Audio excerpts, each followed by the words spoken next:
Yeah, occasionally. yeah. So that's good. Okay, we're all set. Okay, we'll call the meeting to order. Pledge of Allegiance. Allegiance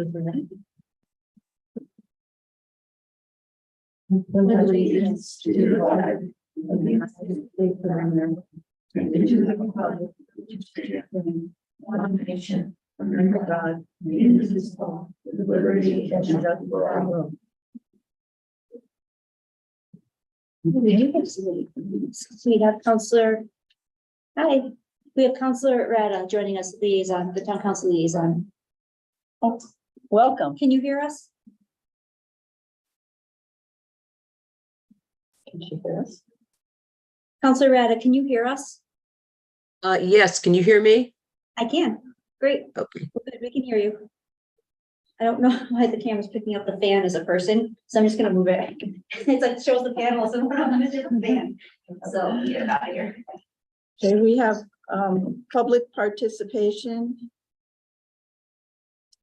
There we go. Dave, do you have anything? I think the only thing that might be related to the senior center and Councilor Rada can add if she remembers something else, is that the council reviewed and revised the liaison duties connected to every single committee where there is a liaison.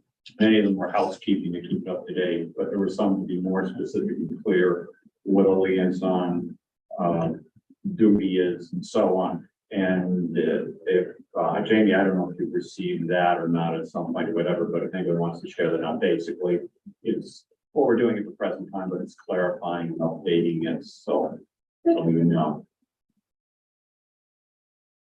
Okay.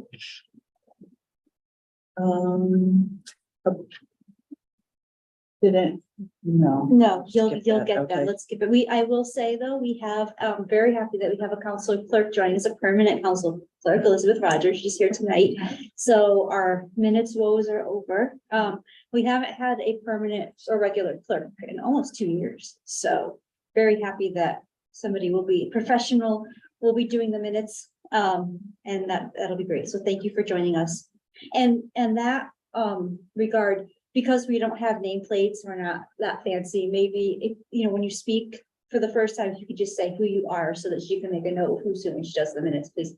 And Counselor Nagel, right? Yes. Okay, he's one of the liaisons. He's one of the liaisons, town council liaisons to the commission. And then joining us on Zoom is Counselor Kim Rada, RADDA. She's joining us via Zoom. Okay, all right, excellent. Okay, so staff report. We have a lot to go through as usual. It's the same every month. Tonight, I'm happy to have our staff person here in the meeting, Barbara Wilmer. She is, you probably all know her or see her around the center on a regular basis. She is our program coordinator, who does a fabulous job of arranging our special programs each month, as well as our regular reoccurring programs. Our volunteers, she is the volunteer director of the center, and she handles the nutrition program, which also includes a lot of volunteers. So things such as Meals on Wheels, the congregate lunch, and the coffee shop are all under her purview. So she has a lot to do. She does a fantastic job.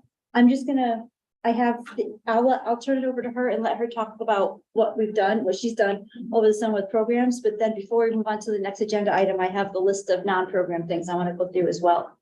So if it's okay with you. Sure. Okay. All right, so I'm gonna just grab this month so I can talk about it, because there's a lot and I won't remember it all. It just came in, it was delayed at the printer, it just came in this afternoon. I didn't even think to grab it, really didn't know yet. All right, Okay. newsletter just came in today, even though I sent it in quite a while ago. So we have a lot going on in September. Just so you know, I do try, not each month, but overall to make sure that I have programs that fall in all the different dimensions of wellness. So not just social or physical like exercise, but intellectual, financial, environmental, etc. So that it fits in with our mission statement. And also so that it offers a variety to the people that are members. They do like doing crafty stuff. So every other month, Middlewoods comes over, one of their staff members, and they do a paint and sip. So that's one of our crafts this month. We also have a member who likes to offer card making classes, and we have that. And then she's doing a mixed media canvas program as well. We also have an art studio, I guess, who is partnered with Etna coming in this month to offer a free craft terracotta pot painting at the end of the month. So that was someone that reached out to me, and all the materials are free for the members to come and do something enjoyable. So those are our crafty things. We also have an Italian themed chef demo this month, which people love the chef demos, so they like to try the samples. You know, it's a little tough sometimes to see. You know, we're used to watch it on TV, right? And so everybody's kind of craning their necks to see, but they do enjoy it. We have one this month. We also have one next month. We also have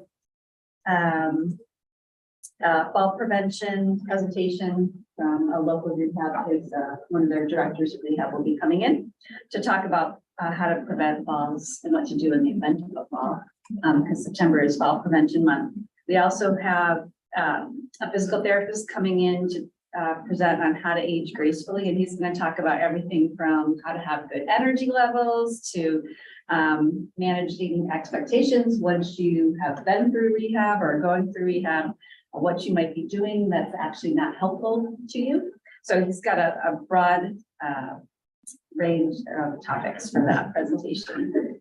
We also were invited by the Heights, Avery Heights, which is a retirement community, to be in a competition called the Walk in the Park. So we, Newington, Rocky Hill, West Hartford, and Weathersfield, and East Hartford are all in this competition to see who walks the most miles in September and October.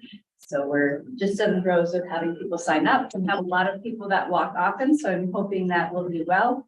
We'll have 20 participants max and convert minutes walked into miles and see how we do. Does you know anybody? They do, right. Theirs is in spring, I believe, right? So this is something that the Heights is doing for the first time. Okay, we also, ARP often comes here every few months to offer a safe driving course, so they'll be here this month as well. Those classes always fill up. But also coming up in November for the first time, they will be, I think it's the first time, Jamie, you can tell me if I'm wrong. They'll be doing something called Car Fit, which they set up out in the parking lot. And they have stations and people drive their cars through and they make sure that you're actually fitted in your car properly to safely drive. And they'll have occupational therapists on site to help you adjust your seat if you need it. There, I guess, are some tools that you can use maybe that will help you to drive, especially if you're really short, really tall. So I don't think we've had anything like that here before, so that should be really interesting. That's on Saturday, so maybe do it. The senior center isn't open on Saturday. It'll be open that day for just that particular event. Yeah, we do from time to time have weekend events, and obviously when that's the case, then the staff is here. Right. Eventually, it'd be great if we had weekend meeting events often, but that's down the road and we have more staff. I agree, and maybe evening programs for, you know, seniors as well, seniors that are still working and can't make it to our daytime programs. That would be a hope of mine. But again, down the line, if you have additional staffing. We are going to have our public safety picnic this month. We have that every year where the emergency personnel come in. They grill hamburgers and hot dogs, they eat with the members, and then they talk on whatever topics they think are important, or we pick a theme. I've suggested disaster preparedness if they don't have topics that they think are important to bring up, only because there's a lot of that going around with the weird weather and whatnot, and I think it would be important for people to know what to do when a disaster, phone numbers to call, etc. So that's always a fun event for them. And then Jamie is doing a trivia this Friday. She loves to do trivia, and we have a lot of ice cream left over from an ice cream social. So we're having another ice cream social, and I think they've forgotten about the trivia. Yeah, I know they're gonna be It's just about that. That's this Friday. So lots and lots of different programs. Oh, 2 intergenerational programs. One is with CPSU. We call it the WISE program, where our members actually go over to CCSU 2 times during a psychology type of class and interact with the students in the class. And that goes over very well. And then the students come here once. This is the senior center and be in our environment. And the professor over there is the one who designs either questions to be asked or discussions to be had. And she puts the students and the members in groups. So it is well received. It goes over very well. Everybody enjoys it. And then the other intergenerational program that will be starting up is a pen pal program with the English National Honor Society students at the high school in town. So this is our 3rd year doing it, where each month a student and one of our senior members writes a letter back and forth, and then in the spring they get to meet each other at the high school, usually at a breakfast event. And it goes over really, really well. Oh, that's cool. Both ends, both our end and the high school. And what I think they found is they have more in common than they have differences, which I think is really important. Great, I think that's about it. I am always impressed with what Barbara comes up with for each month. I mean, if you look at our bulletin board outside the main office, there's no more room for any more programs for the month. So it's always a pleasure to see what she comes up with. And all of our programs are very well attended. And I think it's just because the ice cream, the trivia contest is full, but they're gonna be surprised they get their bowl of ice cream and they have to answer questions. So we'll see. Can you do me a favor, please? The woman who just poked her head in said that they're supposed to have the Keurig. Can you just ask George to grab it for them? They must have asked for it when I set up. I'm sorry. Thank you. Okay. So again, thank you to Barbara for doing a great job. And other staff report news. I had an NCOA meeting today for the flu and COVID vaccine grant project that's moving right along. We are focusing solely on the flu vaccine right now because, as you've probably seen, the health district has released their dates for their various flu vaccine clinics at all 4 senior centers plus Newington High School, I believe. So they've already done one mailing out to older adults that are on the Central Connecticut Health District's list. And what we're doing is we're going to do a more in-depth mailing sometime in the next 3 or 4 weeks, right before the first vaccine clinic starts in Rocky Hill at the beginning of October.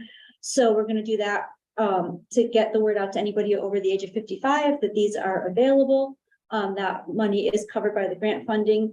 And then we're going to offer, when that's over, we're going to say, if you missed your flu shot, no worries, here's how you can get one. And we'll send out another mailing. So there'll be resources. If you need a ride, if you're uninsured, if you're homebound, if you have any questions, and we're going to have actually a part-time temporary seasonal person paid for by the grant, whose job is going to be to answer those questions and help people make appointments. So the focus right now is flu because the flu vaccine is scheduled and out. The health district has decided to not hold COVID booster clinics in the senior centers this year. For reasons for budgetary reasons for them and for availability reasons. And there's just a lot of reasons they're not able to do so this year. It didn't make sense for them.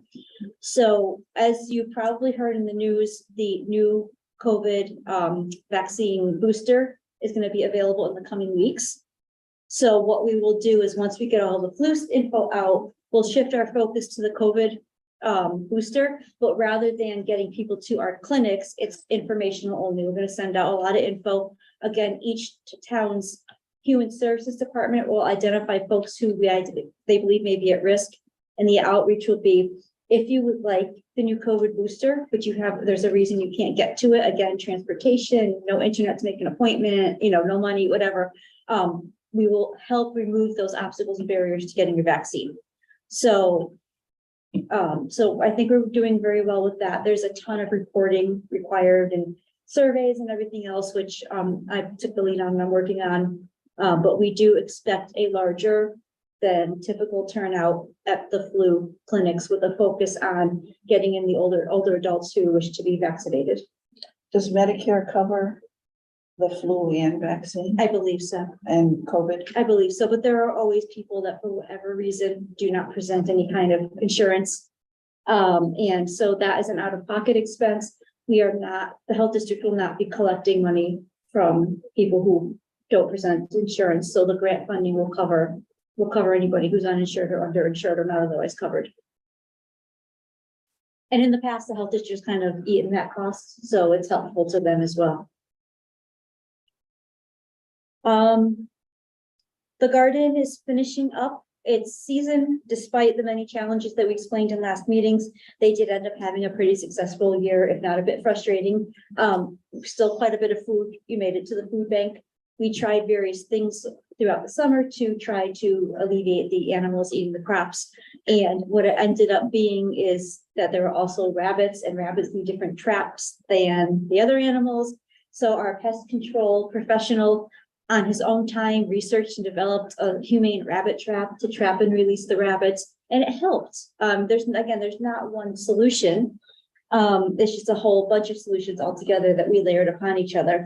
So we paid for something that went in the ground and We started it. We're Did gonna that. do the rest of it we're gonna do over the fall. So all these little steps, nothing is perfect, but each one helps a little, right? So the Newington Life reporter is going to be here next Thursday to interview the garden volunteers. They're going to feature the garden in an upcoming edition. And I just thought it was nice that we ended up for our volunteers having a family, a mom and her young sons, come in and become excellent garden volunteers over the summer. The kids, are back in school, but the mom is still going to be helping, and it was, I think, mutually beneficial for everybody. Oh, and the picnic tables came in and they're out there, so thank you for that. In other news, as you know, I'm the vice president of the CASP board, which is the Connecticut Association of Senior Center Professionals. That's CASCP. And we had a meeting last week to plan out our meetings, our educational meetings for the year. And in Newington, it's not until March, we're going to host the half-day program, the half-day conference. It's for senior center professionals. And what we're going to focus on is service animals and pets and aging. So it's an interesting topic because there's a lot to actually discuss.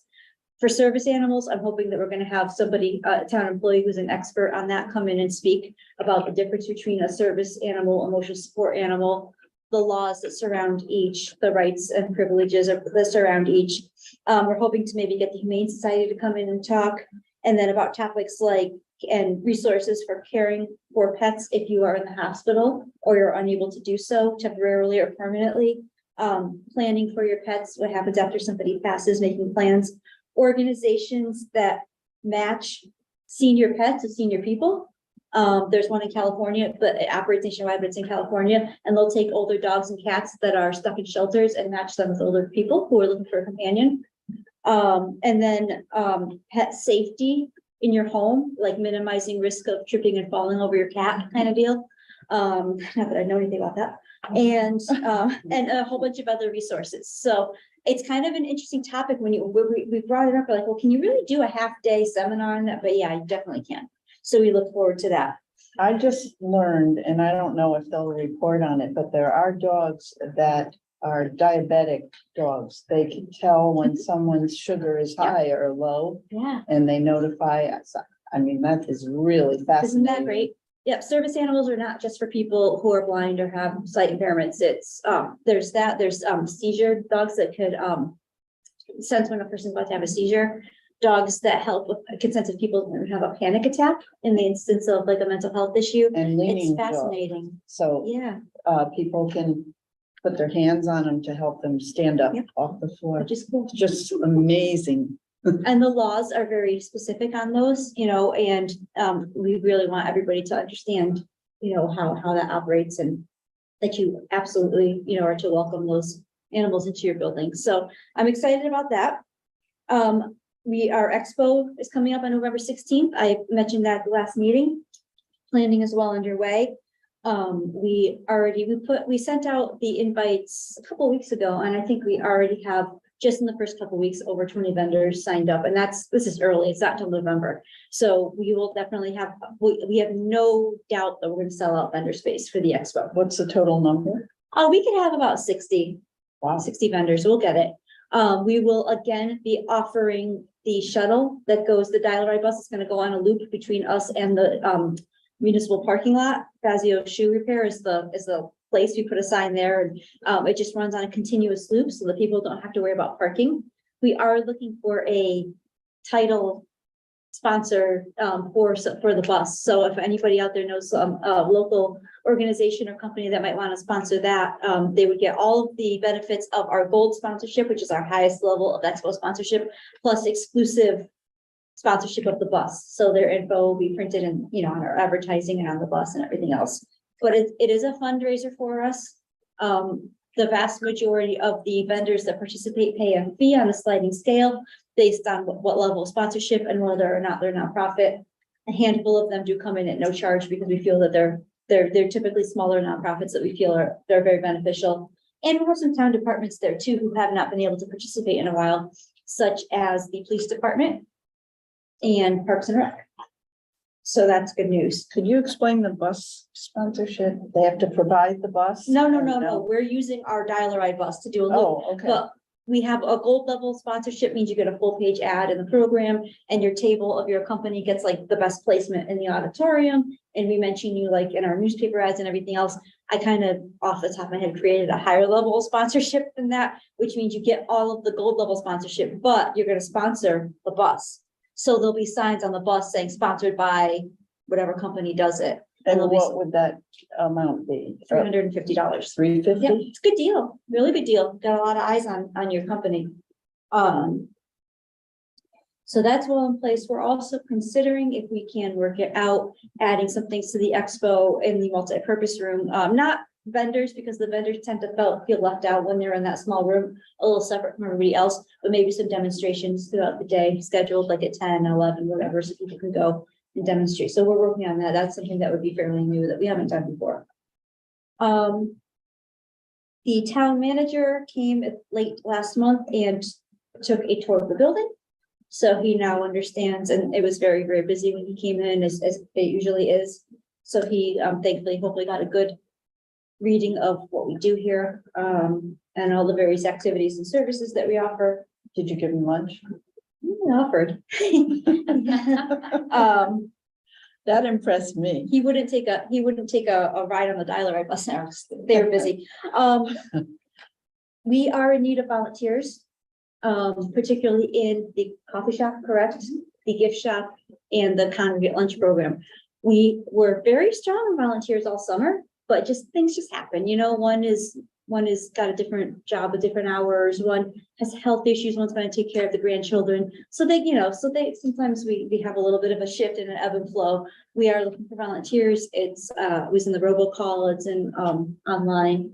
And then from the town manager himself, we are looking for additional volunteers who may be interested in helping to renovate the Deming Young house on Church Street, the Young farmhouse. He asked me to start asking around to the members here. Nothing is set in stone yet, so I don't have a ton of details, but folks who might want to be interested in doing some painting or staining outside the house of the shakes, the cedar shakes or whatever they are, and maybe some light carpentry work, that type of thing. Separately, they're also asking for people with help outside, like doing cleaning up the brush and things like that. So I think Parks was handling that, but certainly if anybody's interested in that, that's great too. Again, very new info. So as I get more info, I'll send it out. The gift shop is back open after a summer hiatus of a couple weeks, so we're very happy for that. Let's see, we have $48,597 in the gift shop fund, $17,164 in the coffee shop fund, $22,062 in the fitness membership fund, $64,616 in the regular membership fund, and our donations fund is $50,619 for a total of just over $203,000. So financially, we are doing well and on track to be able to fund our needs.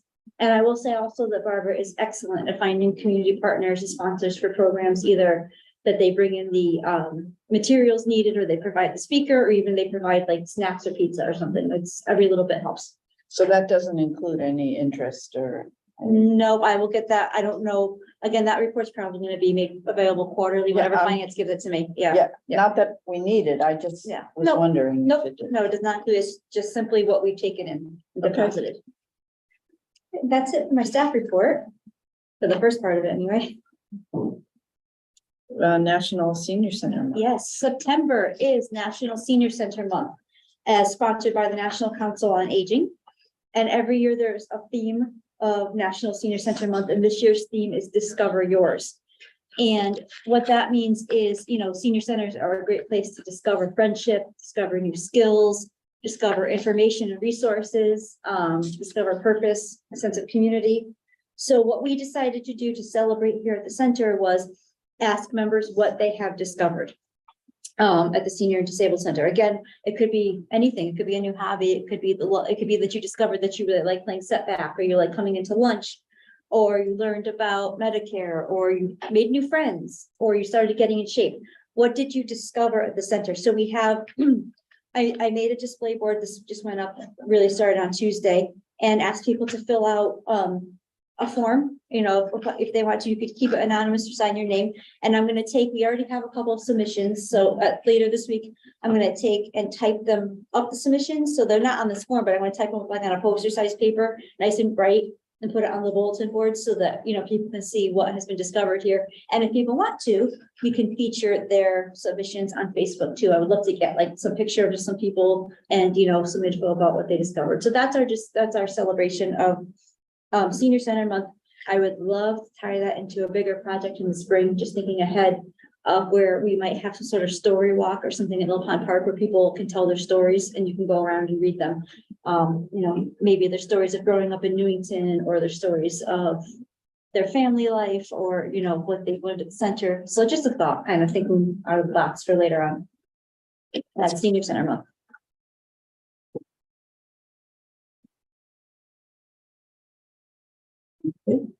Old business, is there any budget update? I think so. No? So we should probably get rid of. I know, I think it just carries over from month to month. I'll take it up until it's budget season again, which is like next month, by the way. It never stops. All right, Door counter update. okay. I don't know why this is not the fault of IT, because they're very busy and they have very many other things to do. This might be the slowest moving project I think I've ever encountered here at the senior center. So I don't have much of an update, except that IT reached out to them again today, the company, and they're still looking at other options, and they promise us they'll have an update for the next meeting. Okay. Membership renewals. As you know, the renewals went out for July 1st. I think everybody should have received one. They're coming in quite steadily through the month of July and August, and then they taper off. I believe we're at about just over 1,200 in-town members renewed, and then a couple hundred more out-of-town members. So what we do every year around this time, we did it on August 30th, is we send out a reminder mailing to anybody who hasn't renewed. And now we're starting to see that, oh yeah, we forgot people coming back in. So we'll get another surge of membership renewals coming up as well. And I'll report back next month on how that went. And donations. And donations, I only have July. So it was just under $2,600, but that's only that first month. So there will be quite a bit more in August, and then obviously what we get. And Well, it's still more if you have 12. Yeah. 100 people times 5. So, I mean, yeah, I mean, not everybody, but that's again, that 1,200 people is through like today, and the donations are only through end of July. So there's a little lag in the reporting. Chairman, maybe when you send out the renewals, that will include the most recent prior. Yep. So what we, So somebody said, oh, I'd like to do that, so I'll renew. But if they just have a paper and fill out your name, might not happen. so rather than including the Good newsletter, because it changes every month, we made a 1-page front and back sheet that lists everything we have. So that way, you know it doesn't have maybe the upcoming monthly programs, because by the time they get it, the programs may have passed or whatever, but it says this is what we offer every day, and That's good. yeah, so people do know, yeah, because it might entice somebody who hasn't maybe been around in a while to remember, oh yeah, that's right, there are things I like to do here. Great. New business, upcoming activities. Barbara, I think covered that pretty well. Any Yeah. questions on? Any questions? Building update. Still stuff on the roof. They're finishing up. Last Saturday, the power was taken off in the building for, they said it's gonna be 6 hours. I think it was like 14. To connect the panel, the electrical panels to the solar panels. Facilities was fantastic. They made sure that all of our food in the fridge and freezer was taken care of. They actually moved the coffee shop fridge out of there and put them all on a generator for the day so that we didn't have any issues with losing food or anything. And then they moved it all back before everybody got here on Monday. So that project is wrapping up, but the big project we have now are the windows. So after a 3-year hiatus and delays for pandemic and other reasons, the window replacement project for the Senior and Disabled Center starts on Monday, September 11th. Again, I want to compliment the facilities department because they fully understand the needs of our building and how busy and full this building can be and the rooms can be throughout the day. So they have committed to working very closely with the architect and the construction and the builders and everything, the project manager, to replace the windows in such a way that it's going to be the least amount of disruption as possible. Zero disruption is, of course, is not possible, but there will be no program cancellations. There will be as little moving people around as possible, although we can't avoid it. And we will work. I have the cell phone numbers and the telephone numbers of the project manager and the architect and the facilities guys. And we are going to coordinate very closely to make sure that we know when they're going to be in a certain room and when, so that we can move stuff out of there, including the cafeteria and the auditorium, because we're not going to cancel lunch. We're not going to cancel, anything for this. So we're going to keep, and we're going to work with Parks and Rec to see about the hot trays for the foods on the days they're in the cafeteria, borrowing theirs, all those little details. It starts Monday. On Friday in the robocall, I will send info to the members, just a general heads up. Hey, this is going on. So you'll see some construction. There'll be some remediation, although thankfully not as much as they originally thought. So they might see a room sealed off for a day. This is why. You'll see some trailers in the parking lot. This is why. We will communicate everything out to the members. They are doing one room at a time. So there will not be multiple rooms shut down at once. They only work Monday through Friday, so we're not gonna, unless they really get behind, they're not gonna be here on the weekends. It's just a cost measure of the project. Although they can start early in the day. And since we have our building supervisor, George, who gets in first thing in the morning, they can have a couple of hours of work time before the members even arrive, which is beneficial. They broke the project down into 4 areas. Area 1 is the men's and ladies room in the back corner across from the wood shop. They're going to go all the way down area 1 first, all the way to the corner where the nurse's office is. Area 2 is the gift shop, the TV lounge, and that area. Area 3 is the big one. That is the cafeteria and auditorium. Again, significant care will be taken to be as non-disruptive as possible. They are aware of our bigger activities coming up, including the public safety picnic, although they won't even be anywhere close to that yet. But more importantly, the timing that they're looking at, roughly, we'll have them in area 3 in mid-November. So we have to think about our holiday programs. And they said, just tell us if you have any programs. I told them about the expo, about the library book sale, about all sorts of things. And they will not be working in that area on those days. So we will not, so we're ready to go. And then area 4 is the multi-purpose room. That's the opposite side, the opposite hallway. And then it goes around to area 4 is then this hallway on this side going back. So that's how the project is working out. I have all of these construction documents and timelines and everything else. So most importantly will be the coordination on the back end to make it as smooth as possible for the members.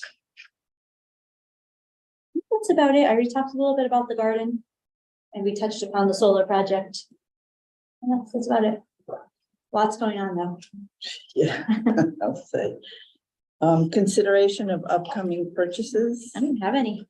Okay. We're good. We said we received the ground, the gates that sink into the ground, the barriers for the garden. We received the picnic tables, as you saw. The wood shop members are very happy for the bandsaw. They actually came in and said, please say thank you to them for the bandsaw. So they're happy about that. So we're good for now. Yeah, so yes, did the handicap picnic tables also come in? I believe so. Yeah, they're there, they're out there. They were assembling them, moving them around, so I haven't gotten out there today, but yes. Have to check it out. Yep, and we can move them with two of us instead of, having to drag. And Parks wanted the old, big, giant, heavy ones that needed to be refinished anyway, so that was easy. Oh. Yeah, so they took them for us and they set up our other ones for us too, as a nice bonus, which is great. Determine next meeting date and agenda. The next meeting, if we follow our normal program, our normal calendar will be 10, October 4th.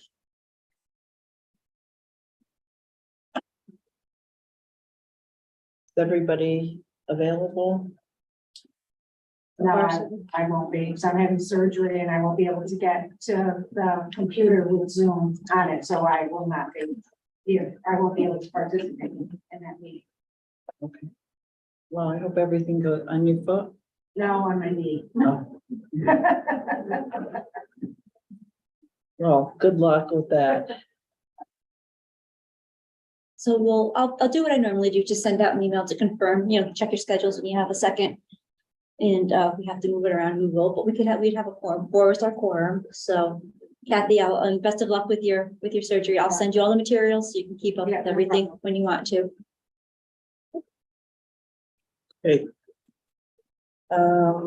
Back to public participation. Anything?